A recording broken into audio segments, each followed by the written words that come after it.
To my YouTube channel. আজ আমি review করব 18 জানুয়ারি 2013 একটা সিনেমা বেরিয়েছিল দিওয়ানা, যেটা ডিরেক্ট করেছে রবি কিনাগি আর অভিনয় করেছিল আমাদের বাংলার সবার প্রিয় সুপারস্টার জিৎ এবং শ্রাবন্তী। তো এই সিনেমাটা আমার কেমন লেগেছে সে ব্যাপারেই কথা বলবো এই ভিডিওতে। তো চলুন শুরু করা যাক। তো এটা বেসিক্যালি ছিল 2007-এর একটা তামিল ফিল্মের রিমেক। ফিল্মটার নাম হচ্ছে দীপাবলি। সো এইবার আমি তারপর চলে আসছি সিনেমাটার স্টোরিটা কেমন। তো প্রথমত আগে বলে দিই, তখন ওই সময়টা 2012, 2013, ইভেন আমি যদি ভুল না 2016 অবধি বাংলা ইন্ডাস্ট্রিতে খুব রিমেক চলতো। এবার রিমেক বলতে গেলে সেরকমভাবে স্টোরি কিছু বলার থাকে না, কেন ওটা মানে রিমেকের যে একটা রাইট থাকে, কপিরাইট থাকে।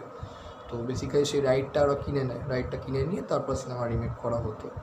তো যা সাউথের ফিল্মে মানে সেই দীপাবলি সিনেমার যা থাকবে একদম সেম, মানে পুরো কাট টু কাট, একদম প্রথম থেকে লাস্ট অবধি সিন টু সিন সেরকমই একদম। জাস্ট আমাদের এখানে বেঙ্গলি কালচার যেরকম থাকে সাধারণত সেরকম সেই ইমোশনসগুলো জাস্ট মানে পুট করে দেওয়া হয় আর একটুখানি এদিক ওদিক করে দেওয়া হয় যাকে বলতে। আদারওয়াইজ যা থাকে সিন ওয়াইজ একদম টোটালি পুরো কপি পেস্ট থাকে সামনে।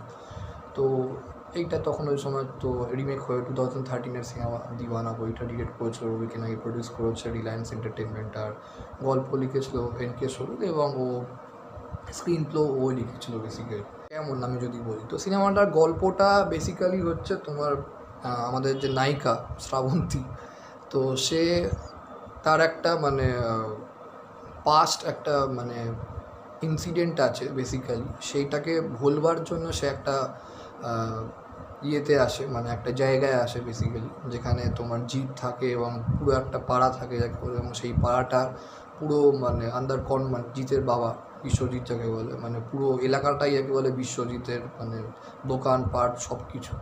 এবং শ্রাবন্তীর মানে একটা মানে অ্যাক্সিডেন্টে ওর মেমোরি লস হয়ে যায় যখন, স্পেশালি মানে কিছু বছরে মেমোরি লস পুরোপুরি সেটা মাথা থেকে ওর বেরিয়ে যায়। এবং ওই অ্যাক্সিডেন্টে ওর মাও বেরিয়ে গেছে, মানে মারা গেছিলো। এবং সেই ট্রমাটা কাটানোর জন্যই বাবা আমাদের তোমার ভরত কর সে একটা শহরের জায়গায় পাঠায়, বেসিক্যালি ছোটোখাটো জায়গা, যেখানে গিয়ে তোমার জিতের সঙ্গে আলাপ হয়, এবং জিতের সঙ্গে আলাপ হওয়ার পাশে আস্তে একটা ফ্রেন্ডশিপ বিল্ড আপ হয়। দেন ফ্রেন্ডশিপ থেকে রিলেশনশিপে টার্ন হয়ে যায় যাকে বলে, খুব ফাস্ট যাকে বলে। সো গল্প বেসিক্যালি কিছুই না। এবং রিলেশনশিপ যখন স্ট্রং হয়ে যায়, জিৎ পরে জানতে পারে যে ওর একটা এরকম ডিজিজ আছে বেসিক্যালি, যে ও একটা অ্যাক্সিডেন্টে ওর মা মারা যায়, এবং তার সেই অ্যাক্সিডেন্টে ওর কিছুটা মানে স্মৃতি একেবারে নষ্ট হয়ে যায়। মানে ওর যে স্কটিশ চার্চ কলেজে পড়েছিল, কলেজে কী ওর যে বন্ধুবান্ধব ছিল তারা, সে একটা বন্ধুর সঙ্গে ওর একটা রেস্টুরেন্টে খেতে গিয়ে খাওয়ানোর সময় একটা সিকোয়েন্সে দেখা হয়, ওকে চিনতে পারে না একদম। এছাড়াও মানে ওই পার্টটা পুরো মানে কলেজের পার্টের মেমোরিটা পুরোপুরি মাথা থেকে বেরিয়ে গেছে বেসিক্যালি, ওই অ্যাক্সিডেন্টে স্মৃতিটা নষ্ট হয়ে গেছে। এবং তারপর ডাক্তারের কাছে গিয়ে জিৎ নিয়ে যায় শ্রাবন্তীর কাছে যে ওর ভালো হয়ে উঠবে নাকি। তো তখন বলে যে ভালো হয়ে অত উঠবে ঠিকই, কিন্তু এই যে প্রেজেন্টের হচ্ছে মোমেন্টটা কাটিয়েছে তোমার মানে ওই যে জিতের সাথে বা জিতের বাবা মা সবার সাথে বলবো, সেইটা হয়তো পুরোপুরি ভুলে যাবে। মানে ওটা মানে যদি পাস্ট মনে পড়ে যায়, তো প্রেজেন্টের মোমেন্টসগুলো সব কিছু ওর মাথা থেকে বেরিয়ে যাবে, সুস্থ হয়ে যাবে, কিন্তু ভালো হবে না। এই হচ্ছে মানে পাস্ট মনে পড়ে যাবে, প্রেজেন্ট ভুলে যাবে। তো এইবার আদৌ ওর সেই মানে জিতকে যে জিতের সঙ্গে একটা সম্পর্ক হয়েছিল এবং সেই সম্পর্কটা বিয়ে অবধি চলে গেছিলো, সেটা ওকে কি মনে করাতে পারবে না পারবে না সেটা নিয়েই গল্প। তো যারা সাউথের দীপাবলি সিনেমাটা 2007-এর রিমেকটা দেখে তাদের কাছে তো একদম জলবাদ মনে হয়, কেন ওই বললাম তখনকার রাইট কিনে বই করা হতো, তো একদম সিন টু সিন থাকবে আমি জানি। ওই সময়টা সবসময় রিমেকই চলতো, এখন তো রিমেকের জন্যটা থেকে একটু বেরিয়ে গেছে, এখন অরিজিনাল বাংলা ছবির জায়গায় পৌঁছেছে। তো এইবার আমি যদি স্টোরিটা থেকে যদি বেরিয়ে আসি, এবার স্ক্রিন প্লে ওই বললাম সেরকম কিছু বলার নেই, এখানে স্ক্রিন প্লে কিছু থাকে না, হার্ড করে এগুলো একটা কমার্শিয়াল ফিল্ম। ডিরেকশান, রবি কিনাগির ডিরেকশান আমি মনে করি অ্যাজ ইউজুয়াল বরাবরই খুব ভালো, আমার খুব পছন্দের একজন ডিরেক্টর তিনি। আমি মনে করি রবি কিনাগিকে বেস্ট কমার্শিয়াল ডিরেক্টর হিসেবে মনে করি, তার কারণ আমার কাছে অন্তত মনে করি যে উনি খুব ভালো করে কমার্শিয়াল জিনিসটা, মানে মুভিটা কীভাবে হওয়া উচিত, কীরকমভাবে কমার্শিয়াল যে অ্যাসপেক্টগুলো তোমার দেখানো দরকার, যেটার ফলে আমরা হলে গিয়ে সিটি মারবো, সেইগুলো খুব ভালো বোঝে। মানে আমি মনে করি ওনাকে একবার ফিরিয়ে আনা উচিত বাংলা ইন্ডাস্ট্রি, তাহলে হয়তো কমার্শিয়াল মুভির জায়গাটা আরও একটু বেশি স্ট্রং হবে। তো উনি সেটা খুব ভালো করে পারে বেসিক্যালি। এবং জিতের সঙ্গে তো যেহেতু প্রথম থেকে বই করে আসে, তাই জিতকে কীভাবে হিরোইজমভাবে দেখানো হয় সেটা আমি বলি রবি কিনাগি ভালো পারে। এবং এটা রিলায়েন্স লিমিটেড প্রডিউস করা ছিল বেসিক্যালি। তো এটার থেকে জিতকে আমি বলবো মানে প্রচণ্ড ইউথফুল এবং মানে বিশাল সুন্দর একটা হিরোইক ইমেজটা দারুণ দেখানো হয়েছিল পুরো সিনেমাটাতে। একদম মানে একটা পারফেক্ট হিরোর যেরকম অ্যাটিটিউড স্টাইল থাকা, মানে বরাবরই ওর পারফরমেন্স লেভেল করার অ্যাটিটিউড স্টাইলটা আছে, কিন্তু সেটাকে প্রেজেন্ট করতে গেলেও একটা ডিরেক্টরের খুব বড় ভূমিকা লাগে। সেটা রবি কিনাগি খুব ভালো পারে। শুধু জিৎ বলে না, জিৎ বলো, দেব বলো, খুব ভালোভাবে বার করে নিতে পারে মানুষের কাজটাকে। ওর ডিরেক্টরের সেই রবি কিনাগি সেই পোটেনশিয়ালটা আছে, এটা আমি মনে করি। এবং স্পেশালি মাসি জিনিসটা খুব ভালোভাবে প্রেজেন্ট করতে পারে। তো সেটা দারুণ যাকে বলে। অ্যাকশান সিকোয়েন্সগুলো খুব ভালো করে ওয়েল ডিজাইন যাকে বলে আমি বলবো। স্পেশালি ফার্স্ট অ্যাকশান সিকোয়েন্সটা আর ক্লাইম্যাক্স অ্যাকশান সিকোয়েন্সটা, একটা রোডে অ্যাকশান সিকোয়েন্স আছে যখন মানে শ্রাবন্তীকে কিডন্যাপ করে নিয়ে যাচ্ছে, তখন জিতে সে বাঁচানোর চেষ্টা করে, তারপর জিতকে মারধর করে মানে শুয়ে দেয়। দেন একটা বাড়াবাড়ি রকমের ঢপ আছে ওর, বা লরি ধাক্কাকে জিত রাস্তার সাইডে এসে পড়ে, কিন্তু তাও বেঁচে যায় সিনেমা হলে যা সম্ভব। তো একদম মানে গল্পের গরু মাথায় উঠে গেলে যা হয় বলবো। তো ওই লরিতে যদি কেউ সাধারণ ইনজোর মাথা ফেটে রক্ত বেরোচ্ছে, লাগলে মোমোজ ওখানে স্পট ডেট হবে।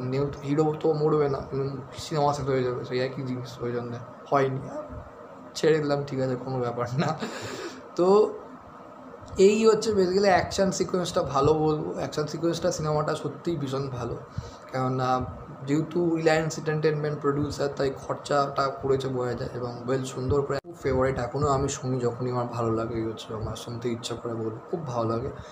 ওখানে যখন বৃষ্টিটা হয়, তো ওখানে যে ক্যামেরার ওয়ার্কটা এবং মানে খুব সুন্দর, মানে যেন মনে হচ্ছে হেজি করে দিয়েছে, তার মধ্যে থেকে তোমার নায়িকা তোমার কাছে ছুটে আসছে তোমাকে হাক করার জন্য। তো ওই সিনগুলো বেশ ভালো, যাকে একটা ফ্যান্টাসি টাইপ যাকে বলে, তো রিলি গুড যাকে বলে। ওখানে ক্যামেরা ওয়ার্কটা বেশ ভালো। আরও কিছু ছোটো ছোটো ক্যামেরা ওয়ার্ক খুব ভালো অ্যাকশান সিকোয়েন্সও করেছে, স্পেশালি কখনো কখনো হেজি করে দিচ্ছে। এছাড়াও তো ইটস এ অ্যাভারেজ মুভি যাকে বলেছে, খুব ভালো না, কমার্শিয়াল অ্যাসপেক্টে দেখতে গেলে গুড মাসালা মুভি। বাট আমি বলবো যতগুলো জিৎ এখনও পর্যন্ত কেরিয়ার সিনেমা করেছে, বা আমিও যত কেরিয়ার সব মুভি দেখি জানি, যেহেতু আমি খুব বড় ফ্যান, তো একটু উইক মানে ওয়াইজ মানে সিনেমাটা একটু হলো উইক। মানে কখনো কখনো অনেক জায়গায় মানে কনস্ট্যান্টলি একই ওকে মনে করিয়েই যাচ্ছে, কিন্তু তাও যতটা রোগ তো মনে পড়েও না যাকে বলে, এরকম ব্যাপার। তো আলটিমেট মানে লাস্টে সিনটাতেই মানে ভালো করে মানে বোঝা যায় যে ওর কি মনে পড়লো না। তো সেটা আপনারা এখনও দেখেন, আমি জানি সবাই দেখে ফেলেছে, অসুবিধা নেই, তো বুঝতে পারবেন যারা দেখেননি। তাই আমার কাছে এটা খুব ভীষণই একটা অ্যাভারেজ সিনেমা, খুব যে ভালোও না আবার খুব খারাপও না হচ্ছে। বাট হ্যাঁ, সবাই রিলায়েন্স এন্টারটেনমেন্ট যেভাবে এবং জিতকে প্রেজেন্ট করেছে একটা কমপ্লিট মাসি হিরো হিসেবে, একদম প্যাকেজিং যাকে বলে, সেটা খুব ভালো। এবং জিদ্দাকে এই সিনেমাটাতে আমি বলবো সবচেয়ে লুক ওয়াইজ দেখতে এইখান থেকেই জিদ্দার গ্রুমিংটা শুরু হয়েছিল, অ্যাজ আ লুক হিসেবে, অ্যাজ আ অ্যাকশন হিরো হিসেবে, as a complete mass hero হিসেবে, এবং যাকে বলে প্রেজেন্টেশনটা খুব স্ট্রং করে দেখানো হয়েছে এটা আমি। তো ব্যাস, থ্যাংক ইউ সো মাচ, এটাই বলা ছিল এই ভিডিওতে। আর প্লিজ আমার চ্যানেলটাকে সাপোর্ট করুন, যাতে আমি আপনাদের সামনে আরও ভালো ভালো কন্টেন্ট দিতে পারি। তো থ্যাংক ইউ সো মাচ। আর গানগুলো বেশ ভালো, গানগুলো পিকচারাইজেশন খুব ভালো, স্পেশালি জেগে আছি গানটা, বা তোমার নেশা যে গানটা, লোকেশান ওয়াইজ ওগুলো খুব পিকচারাইজেশন, খুব নেশা লোকেশানটা খুব ভালো। লাইভ ভিডিওটা ভালো লাগে লাইক করুন, কমেন্ট করুন, শেয়ার করুন, এবং অবশ্যই চ্যানেলটাকে সাবস্ক্রাইব করুন। আমার বাকি ভিডিওগুলো দেখার জন্য ডেসক্রিপশানটা ফলো করবেন, সেখানে দেখে বাকি ভিডিওগুলো পেয়ে যাবেন। চ্যানেলটাকে সাবস্ক্রাইব করতে এই জন্যই বলছি, তাহলে আমি আরও মোটিভেট হবো আপনার সামনে ভালো ভালো কন্টেন্ট হয়ে যাবে। তো এটাই বলার ছিল। Thank you so much.